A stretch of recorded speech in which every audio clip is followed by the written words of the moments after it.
राधे राधे।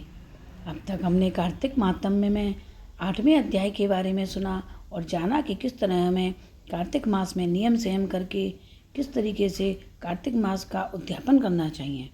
आज हम सुनेंगे 9वें अध्याय के विषय में।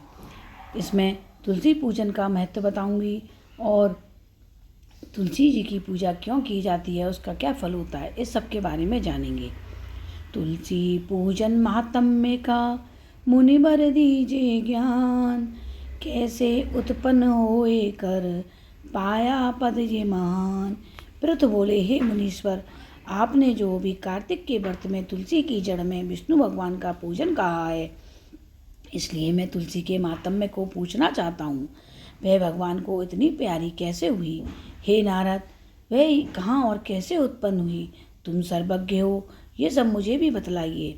नारद जी बोले, प्राचीन काल में एक बार इंद्र अप्सराओं और देवताओं के साथ शिव के दर्शन के लिए कैलाश में गए। वहाँ इंद्र ने भीमकर्मा नामक राक्षस भयानक एक आंख वाला एक पुरुष देखा। इंद्र ने पूछा, तू कौन है और शिवजी कहाँ गए हैं? ऐसे बार बार पूछने पर भी उसने उत्तर न दिया। तब इंद्र अत्यंत क्रोधित हो बोले, तूने मेरी बात का कुछ उत्तर नहीं दिया, इससे मैं तुझे ब्रज से मारता हूँ। हे दुर्मते, तेरा रक्षक कौन है? इंद्र ने यह कहकर बलपूर्वक ब्रज मारा, लेकिन इंद्र का ब्रज तथा भुजाएं स्तंभित हो गईं। इस पर इंद्र ने अधिक क्रोध किया। वह पुरुष अब अग्नि की भांति तेजमय हो गया। तो बृहस्पति जी को ने उसको पहचान गए। वह पुरुष स्वयं शिव थे।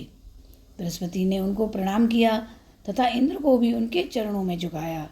वे अति करुणा भरे शब्दों में रुद्र की स्तुति करने लगे। हे महादेव, तीनों दीनों के हितकारी, आप क्रोध शांत करें और इंद्र को क्षमा प्रदान करें। यह सुनकर शंकर जी बोले, तुम्हारे वचन सुनकर मैं प्रसन्न हुआ, लेकिन अपने नेत्रों से निकलती हुई क्रोधाग्नि को किस प्रकार शांत करूं? अब यह मेरे मस्तक में पुनः कैसे प्रविष्ट हो सकेगी? बृहस्पति बोले, हे दयालु, आप अपने नेत्रों की इस तेजोग्नि को कहीं अन्यत्र स्थापित कर दें और इंद्र का उद्धार करें, नहीं तो आपकी इस क्रोधाग्नि से इंद्र नष्ट हो जाएंगे।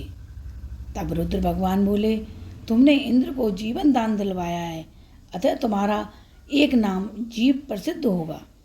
अब मेरी यह क्रोधाग्नि इंद्र को कष्ट नहीं देगी। नारद जी बोले, शिवजी ने ऐसा कहकर उस अग्नि को हाथ में लेकर समुद्र में फेंक दिया, जो गंगा सागर के संगम पर जाकर गिरी। वहाँ बाल रूप धरकर रोने लगी। उसके रुदन से पृथ्वी कांपने लगी और स्वर्गलोक से सत्यलोक तक सब बहेरे हो गए। ब्रह्मा जी ने वहाँ जाकर देखा कि समुद्र की गोद में अग्नि बाल रूप से बैठी है। तब उन्होंने पूछा, ये अद्भुत बालक कौन है? उसके वचन सुन समुद्र ने हाथ जोड़े और प्रणाम कर वह बालक उनकी गोद में दे दिया और कहा, हे ब्रह्मन, गंगा सागर के संगम में मेरा ये पुत्र उत्पन्न हुआ है। हे जगत गुरु, इसके जाति कर्मादि संस्कार करिए। नारद जी बोले, ये बात हो ही रही थी कि उस बालक ने कसकर ब्रह्मा जी की दाढ़ी पकड़ ली और उसको बार बार हिलाने लगा। ब्रह्मा जी ने उसे छुड़ाने की भरपूर कोशिश की, लेकिन वह उस बालक से अपनी दाढ़ी छुड़ा ना सकी। इससे ब्रह्मा जी की नेत्रों में आंसू गिरने लगे। बड़ी कठिनाई से दाढ़ी छुड़ाकर ब्रह्मा सागर से बोले, इसने हमारे नेत्रों का जल निकाला है, इससे इसका नाम जलंधर होगा। यह संपूर्ण शास्त्रों का जानने वाला होगा और इसको रुद्र ही मार सकेंगे। नारद जी बोले, ऐसा कह उन्होंने शुक्राचार्य को बुलाकर जलंधर को राजगद्दी पर बैठाया। ब्रह्मा जी अंतर्धान हो गए। सागर अपने पुत्र को देख प्रसन्न हुआ। कालनेमी ने प्रभावित होकर अपनी कन्या वृंदा का विवाह जलंधर के साथ कर दिया।